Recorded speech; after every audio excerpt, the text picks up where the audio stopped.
I've known some heels in my time, and I've also known good folks who got dealt a bad hand. One thing has become clear to me: not all monsters are evil. This is the third in our investigations on monsters, and this week we seek to understand perhaps the most iconic monster in film history, the creature from Frankenstein. Now, I know what most of you are thinking. The creature wasn't the monster, the doctor was, but that's not the case. Remember that a monster must be an unnaturally created being who functions as a metaphor for some social or political ill. Remember that the word monster comes from the Latin monstrum, meaning divine omen or warning. Yes, the Doctor is absolutely evil, both in the original novel and the 1931 film, but he is not a monster. He's just a depraved man, and this is where our interpretations need scrutiny and revision. It's regarded as pretty established that this story is a sort of morality tale about not playing God, not standing in the place of the Creator or committing blasphemy, but this understanding is solely focused on the Doctor and not the monster. Remember, the creature is the real monster in this narrative, so what does he represent? The problem in the story is not blasphemy. It's what man would create if he were God. Indeed, in the 1931 film, the creature is a metaphor for the failings of spiritual modernity, the abandoned son, the rejected Christ figure, and the ultimate death of an unloving God. In essence, the creature in Frankenstein is a picture of Christ if he was sent into the world by the sinful hands of man.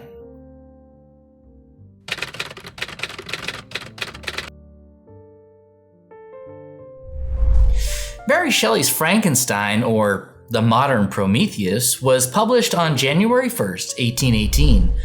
For many, this text is considered both a Gothic horror piece and the first modern science fiction novel. The book contains deep themes such as the product of unchecked ambition or the effects of parental abandonment. Initially, the novel saw only modest success, but it found its audience after its first adaptation.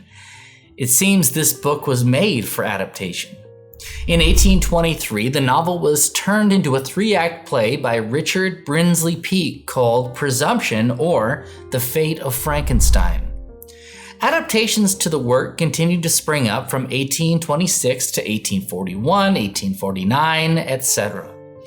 According to literary historian Stephen Earle Forey, there were nearly 100 adaptations of Frankenstein between 1821 and 1986. But of course, what we are interested in are classic films. Many think that the 1931 Universal picture was the first adaptation of Frankenstein into film, but that's not the case. The first film adaptation was a short horror film from 1910 by Edison Studios. Yes, that Edison, Thomas Edison. This silent picture is eerie and strange, but it does lay out the groundwork for how films depict the creation of the monster. Also, there is a lost Frankenstein adaptation from 1915 called Life Without Soul. This film ran for 70 minutes, making it the first feature-length Frankenstein film. Hopefully this picture isn't lost forever. Next, the Italian film by Luciano Albertini, Il Monstro di Frankenstein, was released in 1921. This is also a lost film. Side note, there are so many ridiculous reality shows about finding lost treasure or cryptids or whatever, but wouldn't it be cool if Turner Classic Movies or some other channel had a show where an investigator had to track down lost films? I'd watch that. Would you? Anyway, so this is some film history, but what we will focus on today is the 1931 Karloff version of Frankenstein directed by James Whale, along with its sequels, Bride of Frankenstein from 1935 and Son of Frankenstein from 1939, as we investigate the nature and meaning of this iconic monster.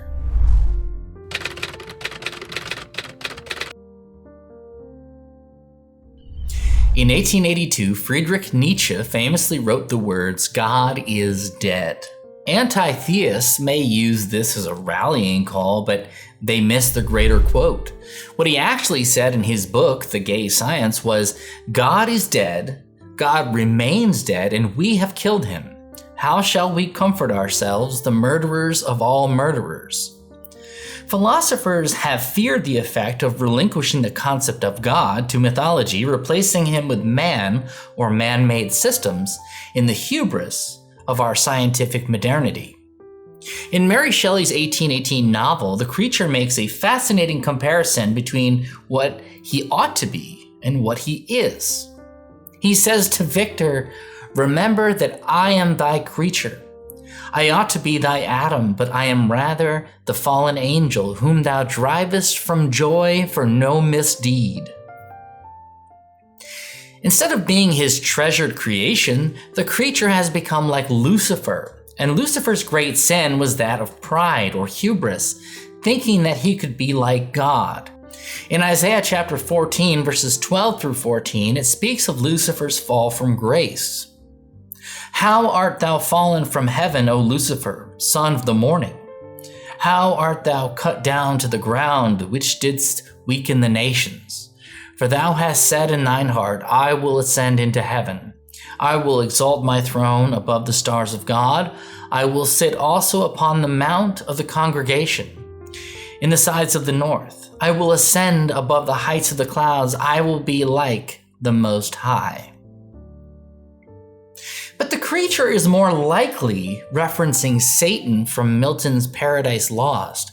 In that book, the reader feels a certain connection and empathy for Satan, as if he were the protagonist, the underdog, the picture of the human condition. When Satan says the famous line, "Better to reign in hell than serve in heaven," we identify with that. We applaud the throwing off of shackles and chains. In Book 1, when he refuses to submit, he says, "What, though the field be lost, all is not lost? The unconquerable will, and study of revenge, and mortal hate, and courage never to submit or yield, and what is else, not to be overcome?" Humans love an underdog story, a Rocky story, a one-in-a-million shot. And like Satan, the creature accepts his fate. If he cannot be loved, then he will be destruction. As Satan says in Book 4, "Which way shall I fly? Infinite wrath and infinite despair? Which way I fly is hell, myself am hell." This is what the creature is, but it's not what he was supposed to be. Again, the creature says to Victor, "Remember that I am thy creature. I ought to be thy Adam, but I am rather the fallen angel whom thou drivest from joy for no misdeed." No misdeed, as in he did nothing wrong, yet he is rejected. This is fascinating. So he is a perfect creation like Adam from Genesis? Not so, as he did not sin. As Romans 5:12 says of Adam, quote, "Therefore, just as sin entered the world through one man, and death through sin, and in this way death came to all men." But perhaps he wasn't referencing Adam from Genesis. Jesus is sometimes referred to as the second Adam or the last Adam. 1 Corinthians 15:45 reads, "And so it is written, the first man Adam was made a living soul. The last Adam was made a quickening spirit." Frankenstein's Adam did not sin. He was innocent, and he was punished for it. Similarly, according to Christian doctrine, Jesus was punished for his lack of sin. And the creature experiences the abandonment Christ cries out against in Matthew 27:46. He is on the cross, sinless, and he sees the abandonment of God because the sin of the world was laid on him. And about the 9th hour, Jesus cried with a loud voice, saying, Eli, Eli, lama sabachthani. That is to say, my God, why hast thou forsaken me? So here we have a creature who says he should be like Frankenstein's Adam, but instead is like Satan. Now you might think, well, Jesus wasn't created, but many will know the passage from John 3:16 that calls Christ God's only begotten Son. Begotten comes from the root beget, which Webster's defines as brought into existence or as if by a parent. A world with no God would necessarily raise the power of man to that of the apex being. Man would then be the creator of God, not the other way around. Remember that the full title of the novel calls Frankenstein the modern Prometheus. Prometheus steals divine power and gives it to humanity. The story of Frankenstein asks the question, in a world where man is the creator, what would be his Christ?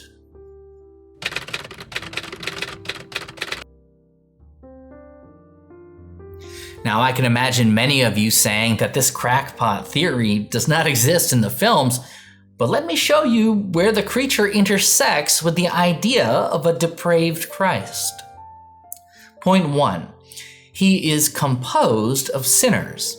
In the novel, the creature is composed of an assortment of body parts and organs from graves, dissecting rooms, and slaughterhouses. But in the 1931 Universal picture, the creature is made up of fresh corpses stolen from graveyards and the bodies of men who were just executed. Special attention is put on the latter as we see Fritz cutting the cadaver of a criminal down from the gallows. This compares to Christ in two ways. First, Christ is all man, and man is born with Adam's sin, so he suffers from the flesh. Secondly, in Isaiah 53:6, John 1:29, and 1 John 2:2, the Bible references all man's sin being laid on Christ. In the 1931 Frankenstein, he is literally made up of the flesh of sinners. Point 2, he is rejected by all men. Some Christians believe that Isaiah 53:2 is a prophecy of Christ, and it describes his physical appearance. For he shall grow up before him as a tender plant, and as a root out of a dry ground. For he hath no form nor comeliness, and when we shall see him, there is no beauty that we should desire him.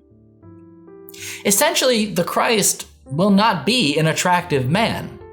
The next verse goes on to say, he is despised and rejected of men, a man of sorrows and acquainted with grief. And we hid, as it were, our faces from him. He was despised, and we esteemed him not. In John 15:18, Jesus talks about his rejection to his disciples. If the world hates you, you know that it hated me before it hated you. Despite his innocence, Christ repeatedly experiences rejection, betrayal, and abandonment. Even in moments where it seems he is accepted, like when the people lay down palm fronds and shout Hosanna to the king, they soon follow that up by mocking him and sparing the criminal Barabbas over him. Christ is rejected by man, and he will not be loved even in his life. Even his closest disciples reject him. Peter denounces him 3 times, Thomas doubts his resurrection, and Judas betrays him for money. Jesus is rejected and abandoned in this life. Similarly, the monster is physically ugly, and he is rejected in a state of innocence, his mere existence breeding abandonment, torture, and mob violence. Even the creature made in his own image, the bride, rejects him immediately and aggressively. Believe it or not, the Bible talks about the bride of Christ. Who is it? It's the church. Christ is ultimately united with his bride. Frankenstein's creature is rejected by his, but that choice, that metaphor, is certainly something worth thinking about. Point 3. He is raised on a cross by an angry mob. In Bride of Frankenstein, we see the monster captured by an angry mob, and in a not so subtle bit of imagery, he is tied to a log, his hands tied above his head, and raised up into a straw cart. The image is strangely evocative of Christ, and that has always made me wonder and confused me, but now it makes so much more sense. Point 4. He experiences communion with the blind hermit. What function does the blind hermit fulfill in these movies? I would argue that he is the picture of blind faith. Like the Good Samaritan, he takes in the monster who is wounded, feeds him, takes care of him, and gives him a place to sleep. As a blind man, he is the only one who accepts the creature. Jesus said about the seeing and the blind in John 9:39, quote, "For judgment I came into this world so that those not seeing may see, and those seeing may become blind." In essence, the hermit represents the rare man of faith.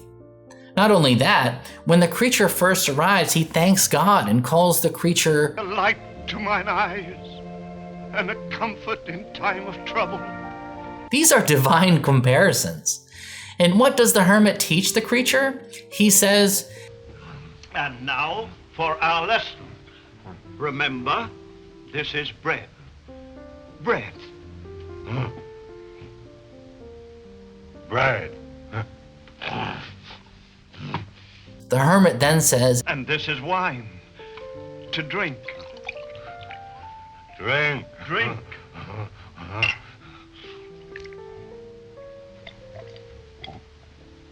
Good. Next, the hermit says, "We are friends, you and I." And the monster returns, "Friends." Does this not sound familiar? Christ at the Last Supper lays out this sacrament in Luke 22:19-20. "And he took bread and gave thanks and brake it and gave unto them, saying, This is my body, which is given for you. This do in remembrance of me. Likewise also the cup after supper, saying, This cup is the New Testament in my blood, which I shed for you." But what happens to this bond, this friendship? Men find him there, try to kill him, and burn down the cottage of the hermit. Point 5. He is resurrected and cannot stay dead. It's become something of a meme that superheroes and monsters never really die in movies, but that was not always the case. In fact, it was Frankenstein that began this trend. He died in 1931 and came back in 1935, 39, 42, 43, 44, and 45, and that's just counting the Universal classic monster movies. Christ is defined by his resurrection, and in the world of monsters, the creature is the picture of resurrection. But when Christ is resurrected, with him comes hope and life. When the monster is resurrected, there is only fear and death.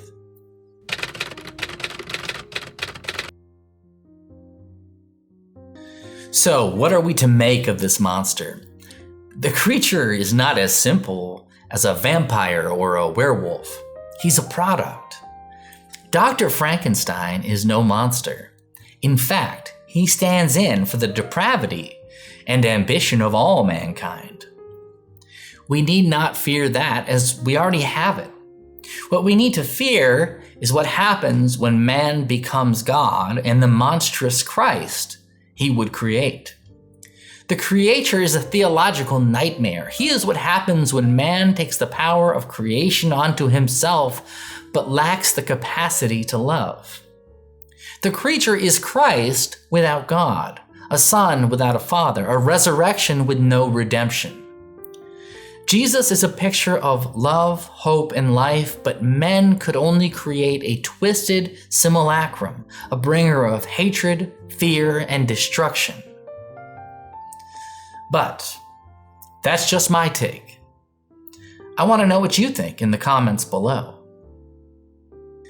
If you would like to support this channel, please hit like and subscribe. It helps. Also, recently I started a YouTube shop that you can find on my channel featuring t-shirts inspired by classic films. If you are a lover of Frankenstein, then you need to check out my Francophile t-shirt. Links are below. Thank you for watching. What investigation should we do next? Tell us in the comments below. This is the Classic Film Detective, signing off.